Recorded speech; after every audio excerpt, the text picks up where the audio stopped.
All right, so looks like we're here, and here we have what would be, for most of you guys, the first tier list on this channel. Now, tier lists are something that I have been wanting to do for a little while, and right now I'm not completely set in stone with what I can do with videos as of right now, but I am going to be going out of state for a little while at the end of the month. So I thought I would just kind of squeeze something out before I had to go.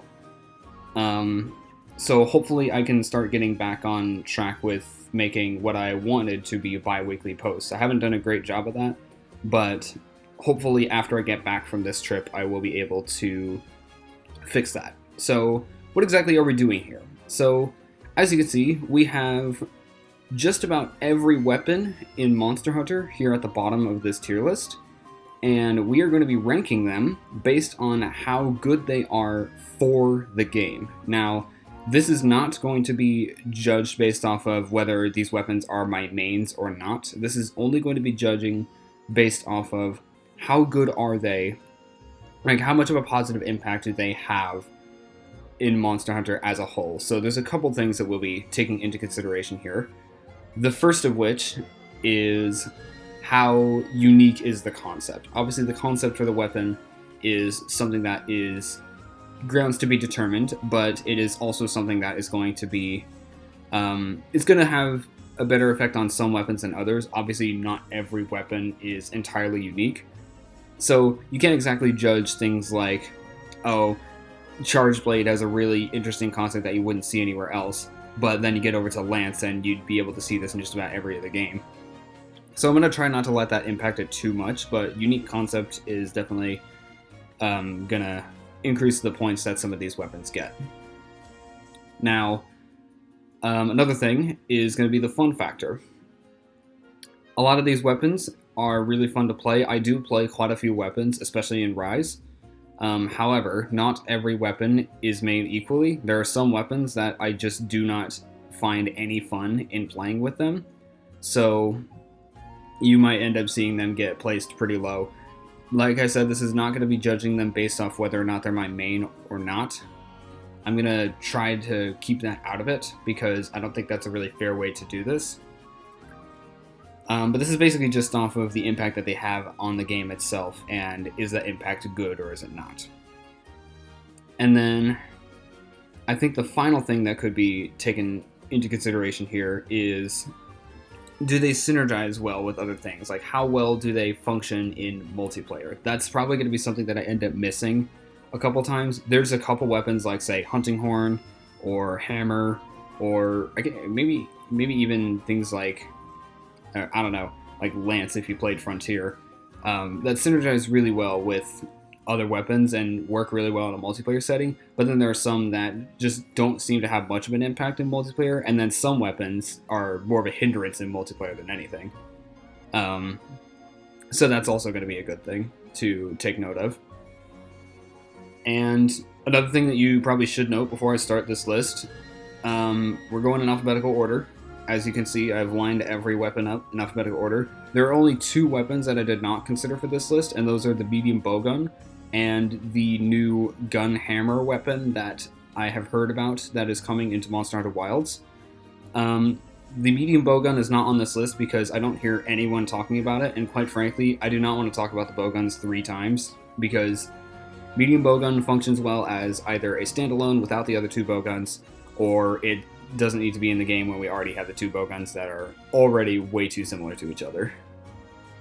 So, and then the gun hammer, I literally know nothing about it. I don't even know its name, so I have absolutely no knowledge on how I would judge that weapon. I can't judge these based on looks. I cannot. That would not be fair. With all of that said and done, the last thing to note is that this is just about entirely unscripted. I did not really script anything for this. I had a general idea on what I was going to say when I was planning this list, but I didn't actually write a script for this, so if I missed something, that's probably the big reason why. So just know I'm probably not going to be able to fit everything into this because I'm going to try and keep this concise. I know this is a bit of a long intro, but I'm just trying to make this as simple as possible and as easy to understand as possible. So I'm not going to take Wilds into consideration because all I know of Wilds is literally 2 trailers, and I do not want to. I don't want to go into the details of that like way too many people have done. Which, come on, guys. And then also a little bit of Frontier from watching Josh and Cotton from Rage Gaming videos. They played through Frontier. It was an amazing series to watch, I'm going to be honest. But it also allowed me to have a little bit more insight on how some of these weapons work. And some of these weapons you may not recognize initially. That's because they're from Frontier. But we'll get to that when we get there. But I think that's enough of that for now. So let's go ahead and get started. And we're starting off with the bow. So the bow is in a little bit of an awkward spot, I feel, because one thing that I am not the biggest fan of in this game, or in these games in particular, is the ranged weapons. The gunner weapons feel like they are kind of, like, I don't know how to describe this, but I just don't feel like the gunner weapons, like, they don't do justice for the game as a whole. And I think part of the problem is the fact that a lot of them are just way too strong for their own good, and that's another thing that could negatively impact the weapons if they end up power creeping a lot of the other weapons to the point where you pretty much would only use one of the 3 gunner weapons because they have been statistically proven to be some of, if not the most efficient weapons in the game. I'm not taking efficiency into consideration because efficiency is honestly likely to hurt a weapon more likely to hurt the weapon's quality than help it. So efficiency is not something that I am going to consider. However, despite me not caring for the ranged weapons that much, I actually do have some respect for the bow. I actually do like it quite a bit, and I was messing around with it in Rise a little while ago because I have just put a bunch of builds together for a bunch of weapons, and the bow is actually quite fun to play around with. Now, in terms of its concept, it's nothing too crazy. It's just your generic bow and arrow. You could see this in literally any fantasy sort of game. Like, even outside of fantasy games, you're going to see this quite a bit. However, there are a couple things that the bow has going for it, and the reason why I think the bow is very unique and actually not bad for the game. I'm actually going to go ahead and place it in B tier. It's not my favorite weapon, and once again, this list is not basing it whether it's my main or not. I like using the bow, but I do think it is kind of lacking behind in terms of its quality and its impact towards the game. And the reason why I say this is, number one, there is a big risk of a power creep happening, which the other 2 gunner weapons, which we'll get to later, they really suffer from that. And then also the concept's not too crazy. And then another problem is that, and this goes for every gunner weapons are actually a huge hindrance in multiplayer when used haphazardly. If you do not have Shock Absorber, you're going to very easily flinch your whole team if you use these weapons haphazardly. This goes for the bow, heavy bowgun, and the light bowgun. Every ranged weapon has this problem. But there are 2 good things that the bow has going for it, and the first one is the coatings. The coatings are honestly something that I tend to gloss over a little bit when I'm just playing casually, just because it's not something that I initially think about. It just gives me one more thing to worry about. However, I actually really like the idea behind the coatings, and this is something that is interesting to note. The bow is, like, the ranged weapons don't have the full range of elements and status effects because they have the specialized ammo for it. If you're playing a bowgun, you have special elemental ammos and things for it.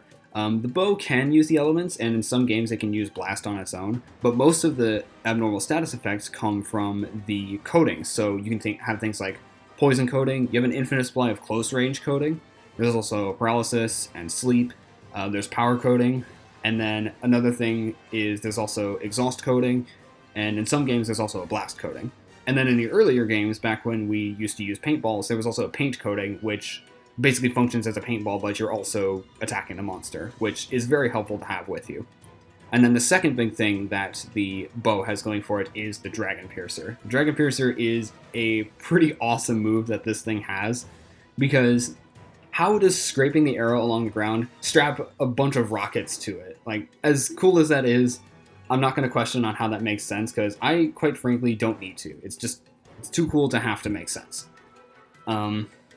But it also does a lot of damage when used right, and I think it also does cutting damage because I remember I saw someone cut a Devil Joe's tail off using this attack. And then another thing is that bow also has a really good range of the damage types that it can do. It mainly focuses on range damage, but it can also do blunt damage, and it can also do cutting damage when used right. There's really a whole lot of things that the bow can do.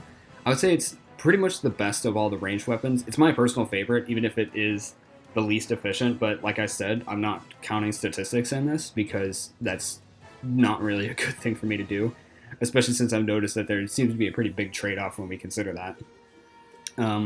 But yeah, I think the bow is a decent enough weapon for the game. I'm going to leave it in B tier. Everything that I've just said about it is pretty good, except for the fact that it runs risk of a power creep, and it also can be a hindrance when used in a multiplayer without Shock Absorber.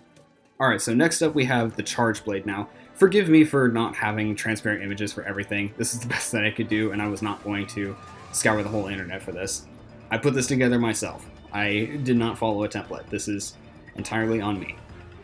So the Charge Blade is one of my personal favorite weapons in the game. For a little while now, it was my main go-to weapon in Iceborne. It was my first real concrete main when I first played Iceborne because I liked the fact that you have a bunch of big attacks, but you also have the safety of having a shield. In regards to what Charge Blade has, you can think of Charge Blade as kind of like a beefed up version of the Sword and Shield. So what I mean by that is you have your standard Sword and Shield moves, but you also will build up charge in your sword, and if you hit the monster too many times, it'll start glowing orange, and you then have to release that charge. If you don't do that, you're just going to keep bouncing. So you have to monitor this, admittedly, which can get a bit annoying if you're not prepared for it, but once you get used to it, it's not too bad. Then, what you also will have to do is, well, you don't have to do this, but what you can do is you can then store this charge into your shield in the form of the files, and by doing this, you can then do a bunch of different things. Firstly, you can release that charge in the files and put it into the actual shield itself, and then what you would then do, actually you do this first, is your shield, which not only is comically large, which I honestly just like seeing that, but at the same time, it also functions as a giant axe blade. So what you have is you have your sword and shield, but if you want, you can stick your sword into the bottom of your shield, and now you have a giant two-handed axe that is, I think, as tall, like, it's taller than you are. Like, how are you supposed to carry this thing? But one thing that also does really work well with this is it's a pretty complex weapon to play, but it also gives you a lot of options as well. Like, more complex weapons give you more options with how exactly you can play, and there's not really any right or wrong way to play, truthfully. Even if it's a weapon that I don't like, I still think there's no right or wrong way to play. So, in regards to the Charge Blade itself, after doing this, you can then, you can move, like I said, you can move the charge into your shield, and then, when you charge up your files again, you can then charge your sword up temporarily to allow you to get extra hits, but then you can release everything in the form of the all too powerful and very famous attack, the Super Amped Element Discharge, or commonly abbreviated as the SAED. This is the big one that Charge Blade has. Charge Blade really excels when it comes to element damage. It is one of the absolute kings of element damage, and alongside that, it's got dual blades, Hunting Horn maybe, I don't know, Insect Blade maybe, Longsword maybe, but for sure Switch Axe is also really good with element. So yeah, Charge Blade is an absolute king, and the number of things that it can do, on top of the fact that you also have a little bit of safety for it because you do have a shield, which is very good. If you're looking, like, this is the way that you can just kind of expand on what you can do with the sword and shield. So if you're looking to do something besides sword and shield, I think Charge Blade is actually a decent next step. It's a bit more of a complex weapon, so I'm not sure if I would recommend this to beginners because it might take some getting used to.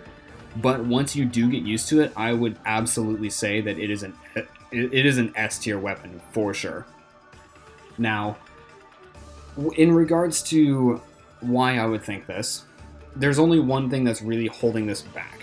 Like I said, it is very diverse. You can do a lot of things. It makes you feel really powerful with the SAED. It's just a really neat concept. You're not going to find this in many other places. The one unfortunate part about this, however, is, and the one thing that's holding it back is the fact that in Rise especially, and Rise is kind of the, I'm not going to knock Rise too much for this, but Rise honestly kind of is partly responsible for some of these weapons kind of getting stuck in a gameplay loop, and Charge Blade is not the worst one in this, but it does kind of get stuck in that a little bit. It can kind of get into a bit of a gameplay loop, which is not really what you would want in something like this. So, for that reason, I am going to leave the Charge Blade in S tier. Whether it's going to be the top of S tier, I don't know.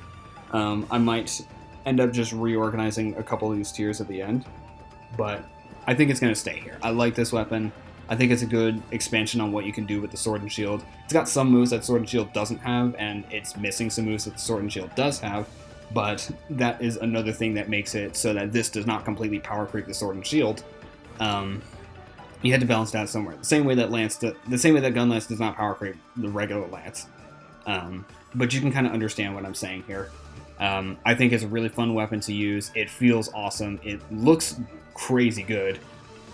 It's very funny, but it's also very useful, and I honestly, I have the time of my life using this, and I imagine most Charge Blade mains would agree with me on this. These are great. So, next up we have Dual Blades, and Dual Blades, I find it funny that Greatsword is immediately after that, because I think these two weapons are pretty much the complete opposite to each other. Dual Blades, I think, is an A tier weapon. I think Dual Blades is a really good weapon, but it does have some flaws to it. So, Dual Blades is basically the one weapon that you play when you're looking for fast, nimble cutting damage, and basically, Dual Blades is extremely useful if you're looking to just have a sort of hit and run style. This is, I believe, the fastest weapon in the game, even though it also has the shortest reach out of all melee weapons. You pretty much have to be right up next to your target if you want to use this effectively. So you'd have to be careful there. But I think the main thing, apart from being able to have swift combos with attacks, that means that the damage will add up on this very quickly. At the same time, you also have the Demon Mode, which is, I think, the big one for Dual Blades. I can't put my finger on whether or not Dual Blades has an absolutely gigantic move with it, because I do think that a lot of the big thing with Dual Blades is just the fact that you can get attacks out quickly.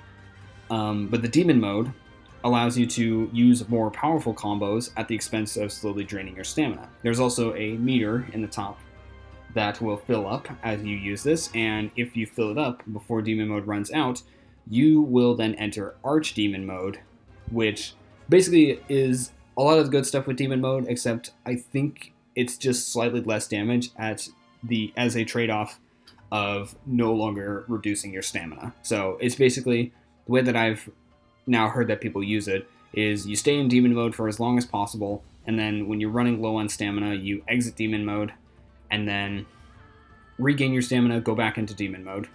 Now, this would be all well and good, and I imagine a lot of people think this should be an S tier weapon, but I'm only going to leave it in A tier because this, I think, is the one that suffers the most when it comes to getting into a gameplay loop. And Rise especially shows this, because now the big thing with Dual Blades is that I find that a lot of people just kind of spam Spiral Slash over and over, and as effective as this is, there's two big problems with this. First of all, if it's literally the only thing that you do, then there's not really much point to playing this weapon, because you're just doing the same move over and over again, and that's not really how a weapon should be played in my eyes.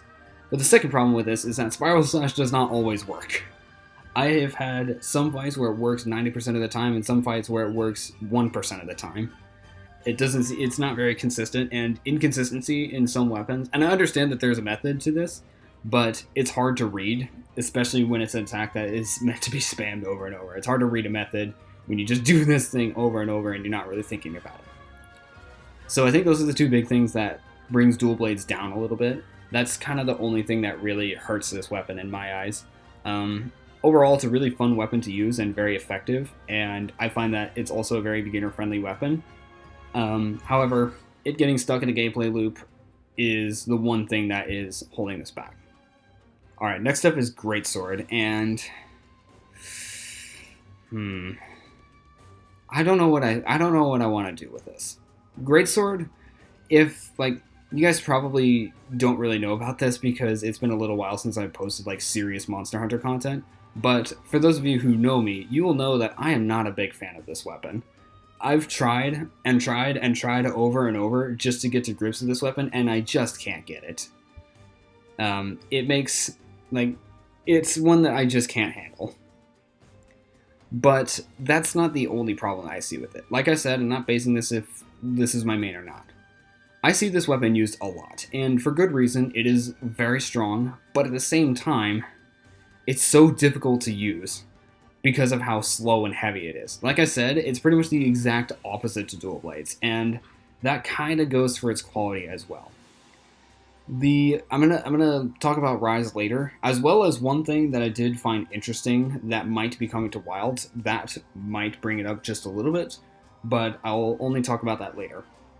So, one thing that I find that is not great with Greatsword is the fact that it is the slowest weapon in the entire game. I understand that it is also the weapon that has the highest motion value with a lot of its attacks. It can do thousands upon thousands of damage in a single hit when used right. But when was the last time you got a clean hit on these guys when using this weapon? This weapon is so slow that you are very likely to miss a lot of your shots. And that's actually something that I noticed. I was watching Rage's Frontier series with a friend of mine, and my friend kept poking fun at Josh for how many times he was just standing there charging his weapon only for the monster to move like full seconds before he released the charge, and he just missed completely. And he was making fun of him the whole time, and no shade to Josh. Like, I respect you using not a long sword. I know you hate that weapon. Like, no shade to Josh because he's a great sword user. Like, kudos to you, but that's not something I would do. Like, you could do so much better with something else. That's kind of my issue with Greatsword. I just feel like it's not the best weapon, and the worst part about it is it's also not very diverse. Out of all of the Blade Master weapons, this has the least going for it. It has very powerful attacks, very powerful charges, yes, and then it also has some really, really good attacks like True Charge, as well as Rage Slash, and then Strong Arm Stance. It's got some good stuff going for it, but it's not much compared to everything else, and the good stuff that it has is really difficult to optimize. So I would not consider this a beginner-friendly weapon, despite how little there really is going on with this weapon, because you're going to miss very often. But I think the big thing that's holding this weapon back for me is the strong arm stance. I understand using counters like this, but I would rather just use True Charge. I would rather just use True Charge straight up if I was using this weapon at all. I do use it sometimes as a joke, but I don't really main this weapon, nor do I really intend to. But the problem with the strong arm stance is that the people have started using a strat where they place a small barrel bomb down, then they use strong arm stance before it explodes, and then they've comboed that up with True Charge. There's nothing wrong with this initially, except for the fact that it is just about frame perfect. You have to have just the right order of inputs at just the right time. If you're not a greatsword main, you're not going to be able to pull this off consistently. And that's the big problem here, because having moves that rely on extremely tight timings is not great. It's not really how a weapon should be played in a game like this. I can understand if they do this with Punch-Out, but not Monster Hunter. However, there are some good things that I will say before moving on.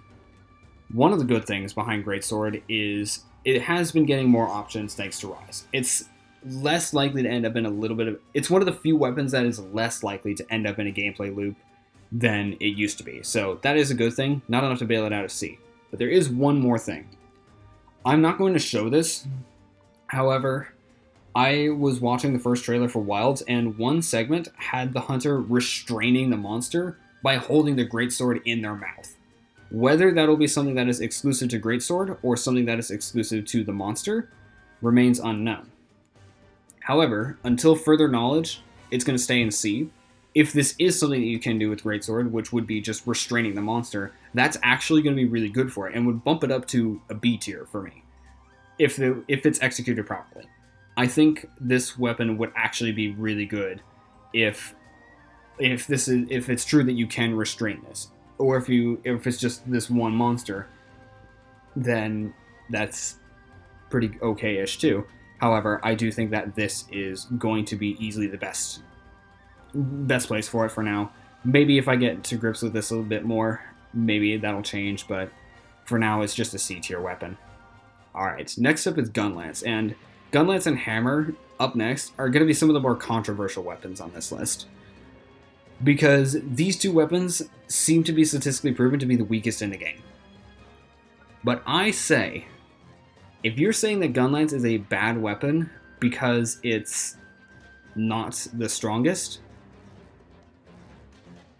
how about you actually play with it next time? Here's what I like about Gunlance. First of all, just like Charge Blade, it feels like it is an extension of what you can do with a regular lance, even if it's not as strong. But another good thing is that, unlike the lance, it does not get stuck in a gameplay loop.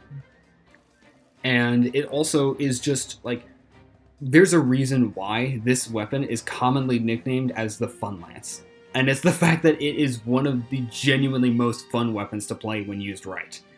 It doesn't matter if you take a long time, that just means you get to have more fun with this weapon. And if you don't understand that, then you're in the wrong business, buddy.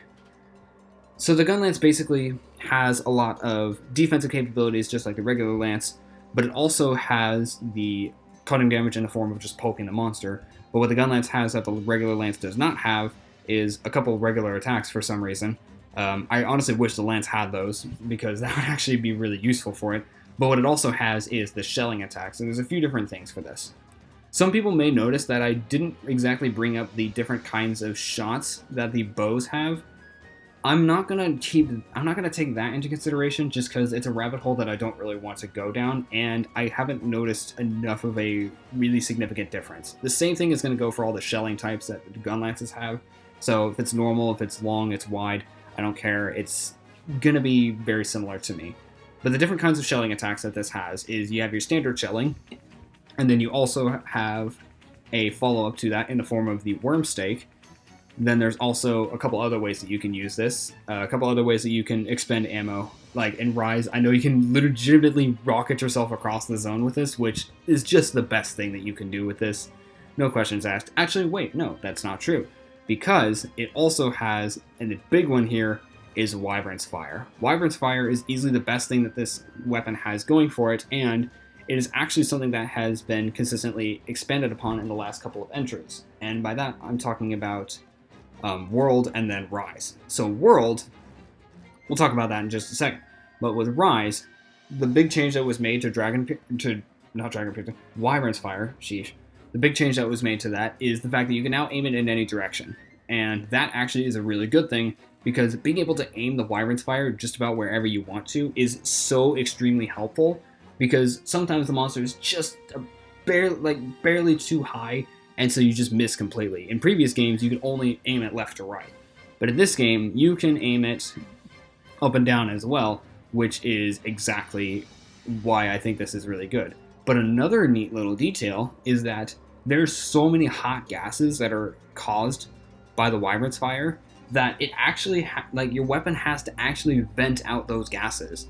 And so you actually have what I believe is a 3-minute cooldown on Wyvern's Fire to allow those gases to vent out. Because I imagine if you tried using this again right away, you would just, your weapon would just straight up explode, which is probably not good for the weapon itself. So you probably don't want that happening. But this cooldown actually prevents it from getting stuck in a gameplay loop. And there's something that Rise did to help this out, and something that World did to help this out. Rise actually gives you a Silkbind move that, admittedly, while difficult to pull off, this Silkbind move can actually let you reduce the cooldown of your weapon if you use it correctly. And so that's actually something that is extremely helpful here. But in World, they went even farther with this. World's main gimmick is the Slinger, and you can actually use your leftover Slinger ammo, or just Slinger ammo in general, to load your Worm Stake in World. And the Worm Stake, I didn't even talk about how that works. It basically drills into the monster for a little bit, and then it explodes. So, it's pretty strong. And it does a huge amount of damage, and it does damage fast too. So, constantly using this attack over and over can do a number on the monster. But in World, you can take it one step further. By loading your Worm Stake, you can then have it stick into the monster for a few minutes, and then by doing any form of shelling attack, this loaded worm stake that's stuck in the monster now will actually do extra hits. And so, what ends up happening is you stick this into the monster, you stick the worm stake into the monster, you attack it with the shelling attacks, you do some extra damage. If you hit the loaded worm stake with Wyvern's Fire, you would pretty much just blow a hole in the monster. It does so much damage, and all because you went out of your way to grab slinger ammo, load it up, and then you can this is actually a really big thing that this weapon has. And since Wilds looks like it's just going to be an extension of World, I would love it if the loaded worm stake came back for this. But I also do think that the changes that were made to it in World and Rise worked out really well. So you have the loaded worm stake, which is a neat little thing that you can do for diversity, but then you also are able to turn in any direction for Wyvern's Fire, which is extremely helpful. So overall, just a really, really solid weapon. Incredibly good. I think it's one of the best ones in the game. Well, best ones for the game. Not in the game. In the game and for the game is two completely different things. But I think this genuinely is an absolutely amazing weapon. And I bet a lot of people would agree on me. Some people are not going to agree because they say it sucks because it's very slow. You have not played this weapon properly, my guy. Because, like I said, there's a reason why it's nicknamed the Funlance. And I think the fact that it's built enough of a reputation to earn that nickname is, I think, enough to put it in S tier. Anyway, next up we have the Hammer. And the Hammer is another one that can be a little bit controversial. The Hammer is a little difficult to rank because it's another one that was proven to be pretty weak compared to some of the others. But it's another one that I think you probably should just play the weapon yourself, because Hammer actually has a bunch of things going for it. It's basically seen as kind of the blunt equivalent to the Greatsword. It is another very big damage weapon. It's very heavy. It's very crunchy and chunky, as Josh would say it. Yeah, as Josh said it, it's another one of the big crunchy, chunky weapons like Greatsword. However, I actually think that it is a little bit better in this case because it actually has more things going for it. First of all, you can charge up your weapon on the fly, which is another good thing that you can do. And second, I have not had a chance to talk about this since the Hammer is actually the first weapon where I had this opportunity. The Hammer is the first of 3 weapons, the other 2 being these, that is entirely focused on blunt damage. So most of the melee weapons rely on cutting damage. So as you can see, every other melee weapon that I have here is focused on cutting damage. And cutting damage and blunt damage actually have a couple different properties. With cutting damage, you can actually get a couple extra part breaks. The blunt damage is used for a couple exclusive part breaks, like Crystal Beard Urgon's chin or Baroth's scalp, but cutting damage is mainly used for cutting tails off. You can actually sever off the tail of a couple monsters, and you can only do that with cutting damage. With blunt damage, however, you do immensely high damage if you hit the monster in the face, even though that is usually their weakest hit zone. Blunt damage allows you to do extra damage to that and hit the monster in the face enough times, and you will actually completely knock them out. You can actually get a genuine KO on the monster by doing this. This actually makes the Hammer a really good support weapon, because by getting the KO, you're actually able to much more easily topple it, and by toppling it, especially in a multiplayer setting, it allows you and your teammates to have a lot of extra beat time on the monster. So you effectively can basically make the monster keel over, fall over, whatever, and allow your opponents to get a lot of extra hits in. So that's honestly a really good thing. But some of the other good things that the Hammer has going for it is just the amount of damage that it can do from a single hit is honestly really powerful. But some of the other things that it has is things like the spinning bludgeon. The Big Bang combo is really good. It's not great for wake-up hits because you do actually have to land hits to continue the combo. But I think the Big Bang combo is like the biggest thing that the Hammer has going for it. But another big thing is the Silkbind attack that was Impact Crater, where you basically launch yourself into the air, and then you hit the monster a couple times, and then you come crashing down with an attack so hard that it literally just breaks the ground. You hit the ground with so much force that it actually just completely destroys it. which not only does that look amazing, but it also makes you feel incredibly strong. The problem with the greatsword is that, given how many times you miss, you really just don't feel that satisfying when you eventually land a hit. Hammer is much less likely to miss because even though it has less range, and it is still kind of a slow weapon, it is still a very good weapon to have, and it is just extremely powerful here. So yes, I would imagine that it would be an A tier weapon.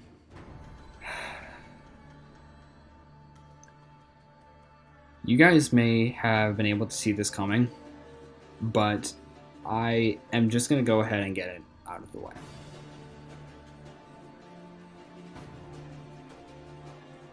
Look, I'm going to be perfectly honest with you guys. Some people are already screaming at me. But I would be lying if I didn't say that I just can't stand these weapons. I absolutely hate the bowguns. They're the only weapons in the entire series that I genuinely hate. And there are several reasons for this. And it's not just the heavy bowgun. I'm actually going to go out of order a little bit and throw the light bowgun in the mix as well.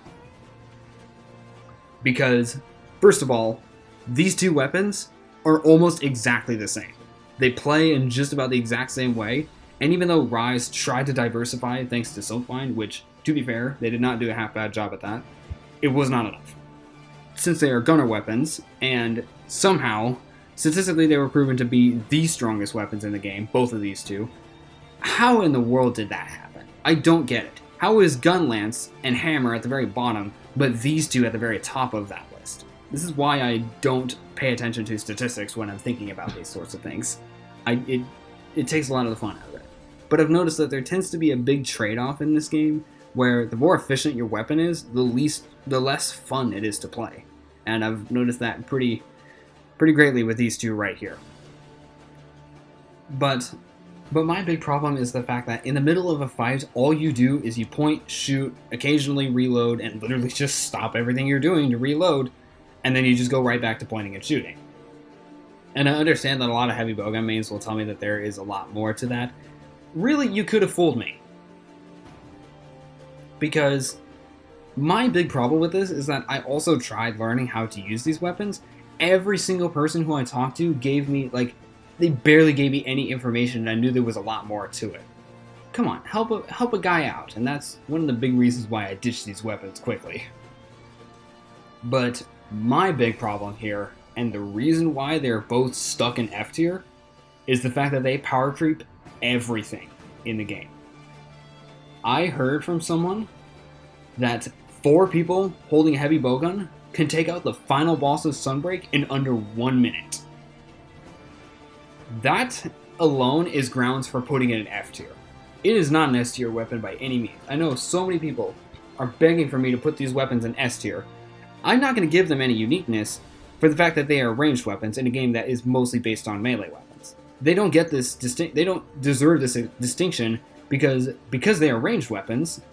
And well, the fact that they're ranged weapons is not the big problem here, but the huge problem here is the gigantic power creep that they have over everything else. Because they're statistically proven to be the strongest weapons in the game, almost every single hunt that I did a little while ago before I stopped playing with random people, they had these weapons in it.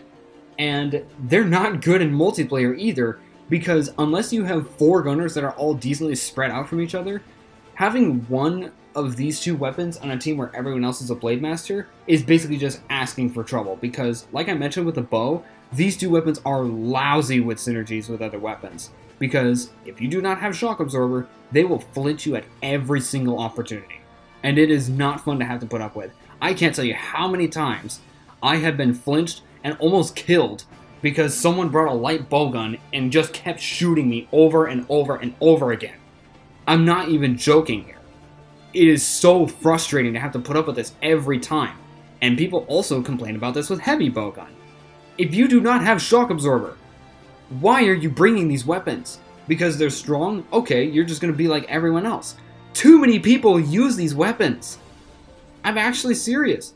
The number of times that I've seen these weapons used actually detracts from their qualities a little bit. Because they're all I see. I see very little variety with anything else. Because these 2 weapons are just the objectively most powerful weapons in the game. it bothers me to no end, and I understand that there's so many people that are begging for me to move this higher on this list. No, they are staying there. These two are the bottom of the list, with a whole, we've got 8 more weapons to talk about, but these two are going to stay at the very bottom. And I am not sorry. I genuinely hate these weapons. And you cannot get me to change my mind otherwise. Because if I did not put these in F tier, I'm being dishonest to myself and dishonest to you. And I would rather be honest than be nice. At the very least, in the case of the Bowguns. I try not to think objectively for this. This is an extremely subjective list. Maybe not as subjective as a lot of the others I have planned. But what is for certain is that time and time again I see these weapons used. Not once has anyone ever been able to impress me with these. If you are using these weapons, unless you do something a little bit differently, you're playing the way that I'm willing to bet at least half of the community is playing. There's a reason why I had to distance myself from the community, and I blame heavy Bowgun users especially for that. I was just done with this weapon, and I don't intend to ever pick it up again. Anyway, with that rant over, let's move on to Hunting Horn. And Hunting Horn is probably the most difficult one to rank out of all of these weapons. Because it received a massive change in Rise. But before that change, it was not the most fun to use. So what exactly do I mean? The Hunting Horn is basically meant to be a support weapon. First of all, the concept itself is, I know I've done a bad job at keeping up with that, but you guys can infer what I'm talking about. Some of these are very self-explanatory. But the Hunting Horn, in short, is you're using a musical instrument as a weapon. That's already unique enough, but what you can do with this is you can play specific melodies to actually activate specific buffs for your team, and the range of buffs that you have is honestly pretty crazy. You have attack up, you have defense up, you have stamina use reduced, stamina recovery up, you have health regeneration, health recovery, you have things like Sonic Boom allowing you to do extra damage, Sonic Barrier allowing you to basically gain super armor, you can get earplugs, you can get sharpness loss reduced, you can get just a whole slew of buffs, and that makes it so that a lot of unique Hunting Horns are going to be useful in different ways. It just depends on what you're looking for. So a lot of Hunting Horns can be used if you really want to. I think the big thing that was kind of holding the Hunting Horn back in the past is the fact that if you wanted to utilize these, you would have to stop everything that you're doing, press the exact combination of buttons that you wanted to do, and then stop what you're doing and perform everything at once, and I don't think you could do everything at once. So Hunting Horn was very difficult to use in the past. However, enter Rise Hunting Horn, and the whole thing has kind of changed. Rise allowed you to not only easily perform your melodies by just simply attacking, as they made the button combinations a lot less complicated, which honestly, this is one of the few good changes that they made that did not feel like hand-holding. This felt like a genuine quality of life change. But you also can perform your melody and perform everything at once, which makes this a very difficult weapon to rank. However, I think for its usefulness as a support weapon, by the fact that it's actually now able to do its role, like, it has really powerful attacks on its own, because you have things like, you have like the Sonic Bloom, you have Earth Shaker, which is extremely strong. Infernal Melody is another thing that is really good, and another thing that keeps it from getting into a boring gameplay loop. So same deal with Gunlance, it prevents itself from getting stuck in a loop. And then you have things like the Sonic Bloom is really good if you want to wake up a monster. Earth Shaker does really good damage to the head. So they actually made this weapon really, really useful now. It went from being a weapon that was so hard to use and so slow that not a lot of people really did it, to a weapon that actually is able to perform its role very well. And I think part of me wants to put it in S tier, however, I think I'm just going to go ahead and put it in A tier for now. I don't think I can put it in S tier because I think it is a little too strong now, but the fact that it's now actually able to perform the role that it was meant to be able to perform in the first place is what is saving it here. Now, it's hard to judge this because I have to judge that based off of its appearance both before and after Rise, but if Wilds brings back the Hunting Horn in the same style that World does, sign me up. I would love to play Hunting Horn if it plays similarly to that in Rise, because that is just so good for the weapon as a whole. It's really nice to have a weapon that can reliably be a support weapon while also being able to do some really good damage. It's basically alongside the hammer, except this is the genuine support weapon. Alright, next up is the Insect Glaive, and this one is another difficult one for me to rank because there's so much to consider with this one. Firstly, in terms of what the weapon actually is, you're using a staff as a weapon, which in itself is unique compared to everything else. Even though a staff is not necessarily a unique weapon exclusive just to the game as a whole, what the other part to this is arguably more useful. So, you can also use a Kinsect, which is basically a large bug that you have clenched onto your arm, and you can command it using your staff here. And what you can do with this is you can send the Kinsect into the monster to go bite them, and you'll extract different colors of extracts. And then you can recall the Kinsect, and then what you then do after that is then the colored extracts get stored into your weapon, and then it provides different effects. So there's red, there's white, and then there's orange, and sometimes you can even get a green extract which heals you. Now, having all three of these extracts is of course a good thing. However, the big thing that makes this weapon really nice is just the fact that depending on the skeleton of monster that you're fighting, the extracts are going to be located in relatively different spots. I believe the red extract is almost always on the head. Everything else is really good because what you can then do is basically every fight that you do is likely going to be very unique. No two fights are going to be the exact same because you kind of have to plan this stuff out. And another thing that makes this weapon so good is the customizability that you have. I know a lot of people say that bowguns are very customizable. Really, you just go with the same thing, so don't try to do that with me. However, the Kinsect is customizable in the way that the bowguns wish they could be. Because not only can you effectively choose which weapon you bring in, you can also choose which Kinsect to bring in, and then the level of the weapon will also determine the maximum level of Kinsect that you can bring, which is also very effective. And each Kinsect also has different forms of damage, different status effects. Some Kinsects use blast, some use poison, and some do blunt damage, and some do cutting damage. Really, there's a big range of things that you can do with this weapon in particular, which is extremely useful.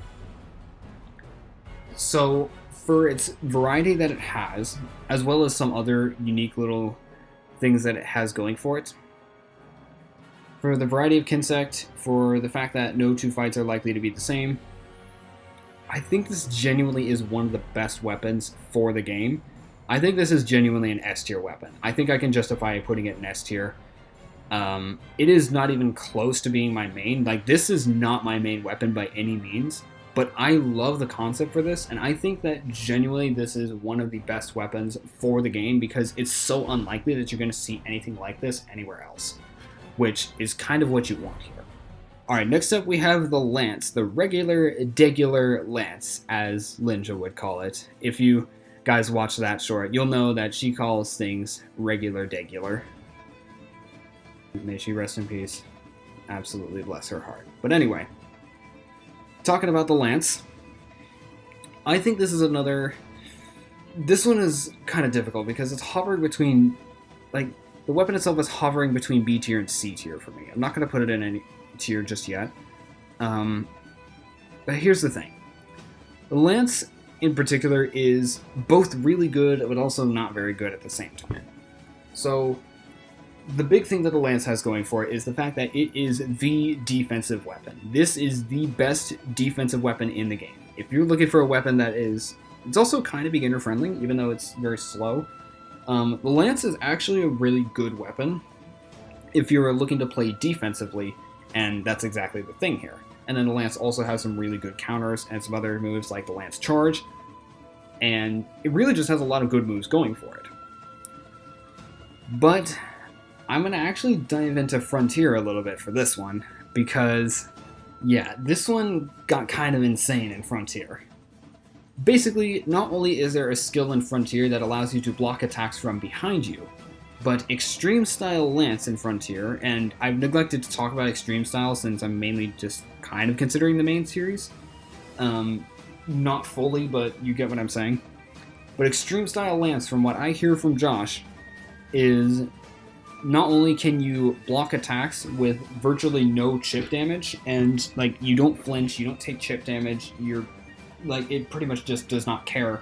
You just blocked it. But every time you block 2 attacks, you give a dust of life to the entire team. So basically, every time you block 2 attacks, you heal everyone for the equivalent of a Mega Potion. So that ended up turning the Lance from a highly defensive weapon to a highly defensive and support weapon.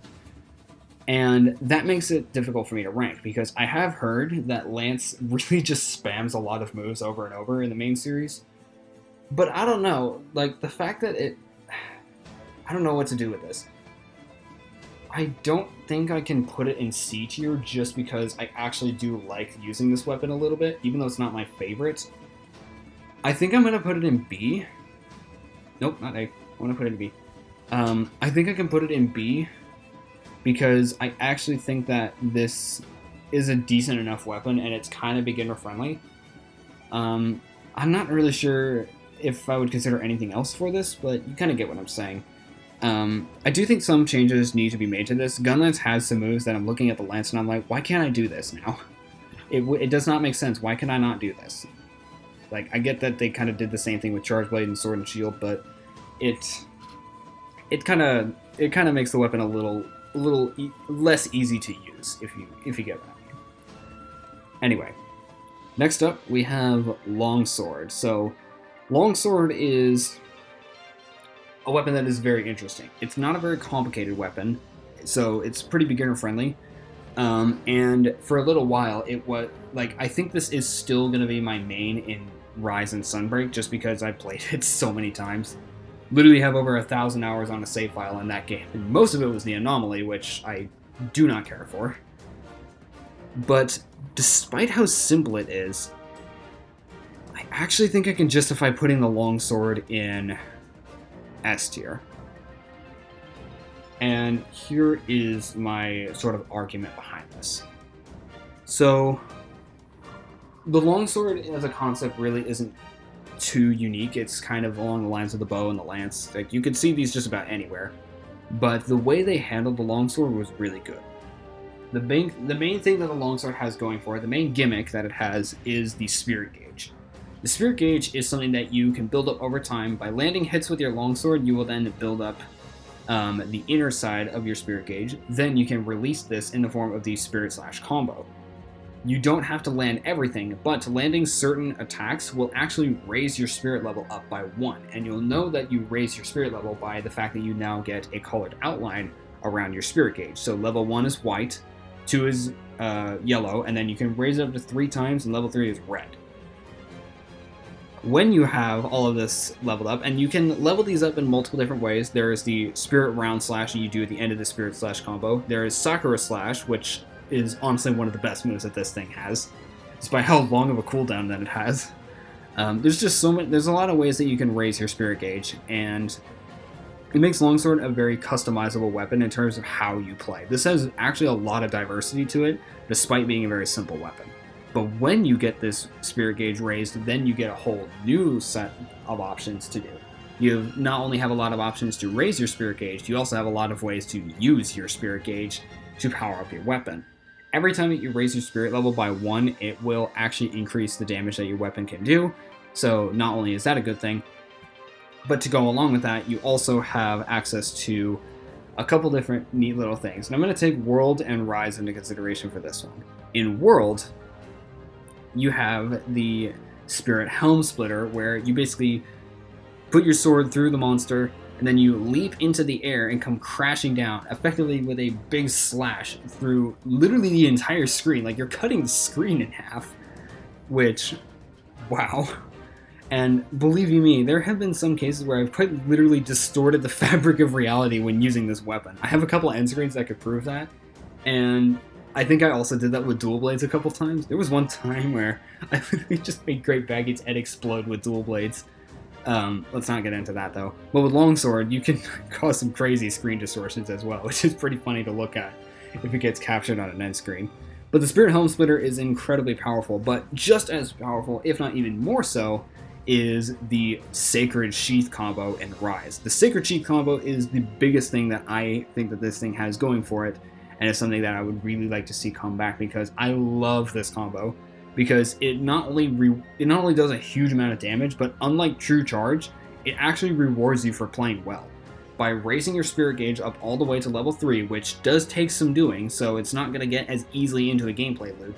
And sometimes it can be a bit tricky to do this, but by doing that, you effectively can then use your levels of spirit gauge as levels of charge, and then release a powerful 3-hit combo where every single hit deals more damage, ending with a powerful slash downwards, which again not only can distort the fabric of reality, but it also does a huge amount of damage, second only to True Charge in this game. This means that Longsword has the it can have the second place wake up hit priority, then compare that to Greatsword.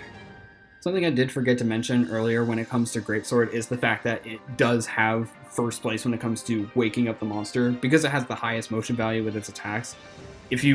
Something I forgot to mention is that if you hit a monster while it's asleep with a hit that wakes it up, that will actually do twice the amount of damage. Now I do think Greatsword does very well in this regard, and that's one thing that's really helping it, but not enough to raise it any higher. Longsword takes second priority, even though it does take a lot of setup. So Longsword is a weapon that not only is pretty beginner friendly, but also at the same time, it really rewards you for playing well, which is exactly what you would want from something like this. Alright, so some of you guys are watching this, and you probably don't even recognize what weapon this is, but if you've been playing Frontier, you know exactly what weapon this is. This is the Magnet Spike. And the Magnet Spike is kind of a ridiculous weapon if you think about it. So, to start off, you might not kind of understand what it does based off of that name. Basically, you get a weapon that can not only switch modes between a cutting mode and a blunt mode, but you also have an extra accessory with it in the form of a magnet gun that you then shoot at the monster. You can tag the monster with this, and you basically put a little glowing blue thing on the monster, which allows you to attract yourself to that monster and literally rocket yourself across the entire zone to then slam down on the part that you tagged. And then, after you're done with that, you can then immediately repel yourself from it. So not only can you attract yourself to the monster, you can easily repel yourself away from it after you've done your damage, and there you go. It also has other things like counters, it has insane mobility, and then if you do a lot of this enough, you get a really powerful attack that allows you to effectively restrain the monster by holding it down in place with magnetic energy, build up enough of your own, which not only are you simultaneously allowing your teammates to get a huge amount of beat time in, but if you do this well, you can gain a big ball of magnetic energy that you then slam down on the monster, guaranteeing yourself a huge amount of damage plus a topple. It's the single strongest thing that Frontier has to offer. It was introduced in some of the last updates, and despite the fact that this weapon was kind of introduced as a joke, it unfortunately is going in F tier. Some people are really not happy with me doing this, but this is a genuine truth that I do think that a lot of you guys should probably note. The reason why I would consider the Magnet Spike to be an F tier weapon is because it is a gigantic power creep over everything else. And it gets worse than this. Not only, this weapon has two situations that it effectively puts you in. Either it's a weapon that completely overshadows everything else, because it's just so strong, why would you use anything else? Or it's the only weapon that you can use against a late game monster, because the worst part about this whole power creep is the fact that every late game monster was balanced around you bringing this one weapon, because of how strong it is. And that is not how that should be done. This weapon completely screwed up the difficulty balancing for late game Frontier, and I understand that a lot of this was based off a joke. Joke or not, this is not what should happen. I actually put up a poll on YouTube a little while ago, and I'm actually going to have a look at what it's like right now. But I personally would say that the Magnet Spike absolutely should not come back into the main series. because it just does not work in a style of gameplay like this. And the fact that it power creeps everything else to such an extent that it also makes it so that everything else is practically unusable in some cases, it's not good. Like, the amount of time that you have to allow your teammates to get free hits on the monster, really just, there's a lot of things that the Magnet Spike does well, but unfortunately all of it is a detriment because it's just way too strong for its own good. If this is to be brought back into the main series as the 16th weapon, alongside that new gun hammer that's coming, this thing really needs to be nerfed.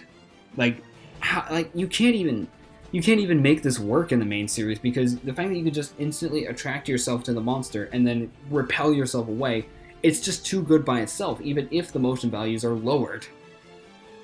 Because it's just too strong. I think that's the big problem. This weapon is just too strong. Anyway, next up we are on to the Switch Axe. Now, the Switch Axe is my personal favorite weapon in the entire series. And before I even talk about it, I'm just going to go ahead and put it up here in S tier. Here's why I think the Switch Axe is a really good weapon. First of all, concept is really good. It's very similar to Charge Blade, except kind of backwards. You have your base form, which is just a big axe, and then you can turn it into kind of a mix between a longsword and a greatsword. But you can only use that sword mode for a limited amount of time because you have your gauge off to the side. If you run out of that, you go back to axe mode and have to either reload or just do enough damage in axe mode to fill it up again. By doing attacks in sword mode, you can then build up an extra gauge, kind of similar to the Spirit Slash. And by filling up that gauge, you not only gain explosive finishers, but you can now use the big one here, and that is the Zero Sum Discharge. The Zero Sum Discharge is one of my personal favorite attacks, despite how kind of graphic it is. I'm not going to describe it, but basically it does a huge amount of damage, and it also allows you to latch onto the monster as well. And in Rise, they gave you super armor with this, which actually does make sense. I really do prefer it working this way, because it physically makes sense.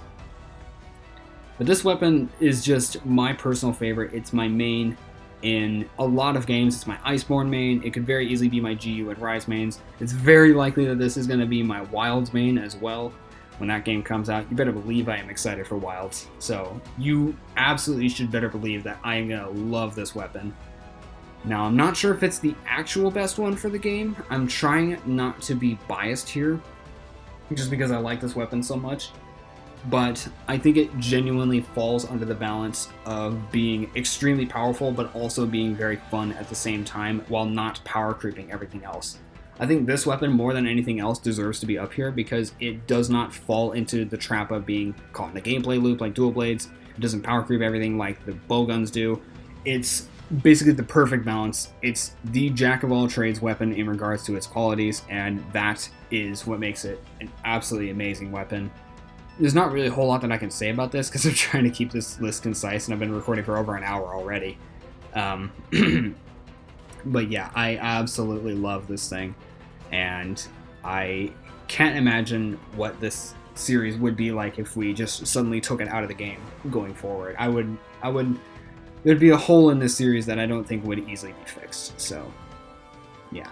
Second to last weapon, we have the Sword and Shield. Now, the Sword and Shield is a B tier weapon. I think it is a mid B tier weapon for me. So, I have a few things to say about that. Firstly, the Sword and Shield is the weapon that is usually given to you by default, so it's a very beginner-friendly weapon, and that's what it has going for it. And I think I'm just going to leave it here for that above the Lance, because it's so beginner-friendly that it is extremely helpful. So the Sword and Shield also provides you a good choice of options. You have your cutting damage with your sword, you can bash the monster with your shield, you can obviously guard with your shield. I also forgot to mention you can guard with greatsword. I guess I was just so blinded by the fact that you miss all the time. Yeah, the Sword and Shield gives you a lot of decent options for a beginner-friendly weapon, and there's a lot of things that you can do. This was further expanded upon in Rise thanks to Silkwind. You have things like Windmill, you have the counter with Metsu Shorigeki, and then I believe in older games you could apply oils to your shield, which I don't know exactly what that does, but whatever it does, it is probably pretty good, but I don't main Sword and Shield in the old games. Really, the only old game I played is GU. But yes, I do think that Sword and Shield is good for just about the middle of the list, since I think that it is a very beginner-friendly weapon in a very good way. And then lastly is another Frontier exclusive weapon. This is the Tonfa. Now the Tonfa is another weapon that I had on that poll, and this currently, I looked at the poll earlier, this currently has the most votes out of everything. And I personally agree to that. I think the Tonfa is worthy of being an A tier weapon. Now, the reason why I would say this is because I think that the Tonfa genuinely, I think it actually genuinely works well in this case. Because what people probably don't know about this, since it's not in the main series, and I really want it to be, is that this is basically the blunt version of the dual blades. It effectively is what happens when you combine the blunt damage with the hammer with the fast fluid combos of the dual blades, and this is what you get. But there's a couple reasons why I would say the Tonfa is probably one of the best weapons in the game. Not good enough for S tier because I would like to try these out for myself. Same reason as to why I did not put Magnet Spike at the very bottom. But the reason why I say this, the fact that the Tonfa is a very, the fact that the Tonfa is a fast blunt weapon, it actually allows it to complement the other two blunt weapons in a way. Some people might not have thought about this. However, there's a reason why I would say the Tonfa is one of the better weapons. So the hammer does really good blunt damage. It's very good with beating up it's very good at beating up the monster, and it's very good at getting KOs and doing heavy damage. The hunting horn can also do some decently heavy damage, not as good as the hammer, but it also provides a lot of support in the form of melodies, as well as getting some extra hits off. The Tonfa, however, would complement both of these two. It's not as good at dealing damage as the hammer, and it doesn't provide the support capabilities with the melodies as the hunting horn, but what it does provide is fast, fluid attacks, and both of these other blunt weapons are actually very slow. And it also provides a guard capability. It actually allows you to block attacks, which I think is the big one here. The fact that you can block attacks, and also, I didn't even talk about this, you're punching the monster. Using this, you're quite literally just punching the monster, which people have wanted a weapon like that in the main series for a long time, but this is the weapon to do it. This is the, explosive fist weapon. And it makes it incredibly powerful. So, how exactly would I continue saying? How exactly would I rank that? Well, there's one massive combo that this thing has going for it, and that is a big combo where you just punch the monster over and over and over again. You're just not even moving. You're just standing there, pummeling it. You're just pummeling the absolute living daylights out of it, and it's slowly getting stronger and faster as it goes on before you end with a huge explosive finisher. And just, I want to see this. I want to see this in the main series. This is the weapon that I want so badly to be brought back in the wilds. Because you better believe that this is exactly, you better believe that this is exactly what I want to see in Wilds. It's just too good for this to not be brought back. But anyway, now that all of these weapons are sufficiently ranked, and I have it zoomed in a little bit, as you can see, I am also editing this afterwards, as you may know. I did not do this as a live stream. This is just a recording. And so now what I'm going to do while I am still here is I'm going to go ahead and reorganize these top two tiers. I think the bottom three tiers are pretty good. I feel pretty confident about F and B tier, and I can't really change C tier at all. I'm going to move the dual blades down to the bottom of A tier because it does unfortunately suffer from that gameplay loop.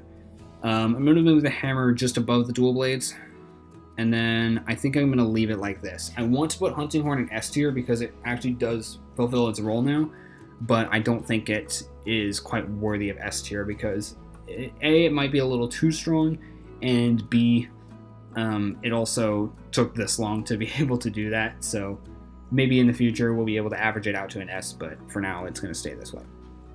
Now, as for the top tier, I am going to go ahead and I think Longsword is in a good spot. After Longsword, I think I'm going to go ahead and put Charge Blade because it's the weapon that kind of suffers the most from being likely to get stuck in a gameplay loop here. After Charge Blade, I think I'm going to go ahead and put Gunlance because it is very fun and it does not get stuck in a gameplay loop, but compared to these two, it's a little bit lackluster compared to these last two. So let's see here. How do I want to do this? So I'm thinking about it, and as much as I love Switch Axe, I think I'm gonna let Insect Glaive be. Oh, no. I think I'm actually going to put Insect Glaive at the top of this list, and the reason why is because of the amount of diversity. Switch Axe is amazing. Switch Axe has the perfect balance out of all of these weapons, but Insect Glaive is a weapon that provides a huge amount of variety. No two fights are likely to be the same, so that in it itself is already good. And then to go along with that, you also have a lot of customizability. It's fun to use, it's very unique, it's not something that you would likely see anywhere else. I genuinely think that the Insect Glaive is deserving of being the best, even though this is not my main. If we're talking about if this weapon was my main or not, the Insect Glaive would be no, not again. The Insect Glaive would likely would not be anywhere high up on this list. It would likely be like mid to low A tier because I like it. It's not my main though. But I think that placement for the top of S, for the purpose of this list being to rank them based off of how good they are for the game as a whole, I think that is genuinely the best way to handle this. So it is for that reason that I'm going to leave this here. And so that now effectively brings us to the end of this list. So I didn't really plan on how exactly I was going to close this out because, like I said, I did not script this. But yeah, I think this is a fair enough tier list, and this could be subject to change in the future based off of how the other weapons hold up. Like I said, not every weapon is included, just because I didn't want to include a medium bowgun in this, because I don't hear anyone talking about it. And then the gun hammer that's apparently coming in Wilds is something that I have no knowledge about, so it's not fair for me to rank that. So yeah, I think I don't really have much else to say here. So I guess if you enjoyed watching me talk about weapons for like an hour and 20 minutes, like I've been recording for almost that long now, then please be sure to leave a like. I didn't exactly put a whole lot of effort into this video in particular. However, you can definitely assume that I would also put some effort into future tier lists, because this is not the last tier list that I plan on doing. I actually do enjoy the idea of a tier list, and I have a lot more planned. But this one was just an easy one to start with. But yeah, let me know if you guys agree with this list. I'm sure some people will do, some people absolutely will not. But yeah, if you agree with this list, or if you don't agree, then please be sure to let me know in a nice way in the comments below. Please no mean comments. That's all I'm asking for you guys. But yeah, if you enjoyed watching this, then please be sure to leave a like. If you want to see more from me in the future, then please be sure to hit that subscribe button and turn on notifications so you do not miss any new uploads. I'm starting to finally get back into a more comfortable schedule here. So with all of that said, that is just about all that I have left to say here. So I hope you guys enjoyed. That will be it for me for this video, and I will see you next time. Farewell.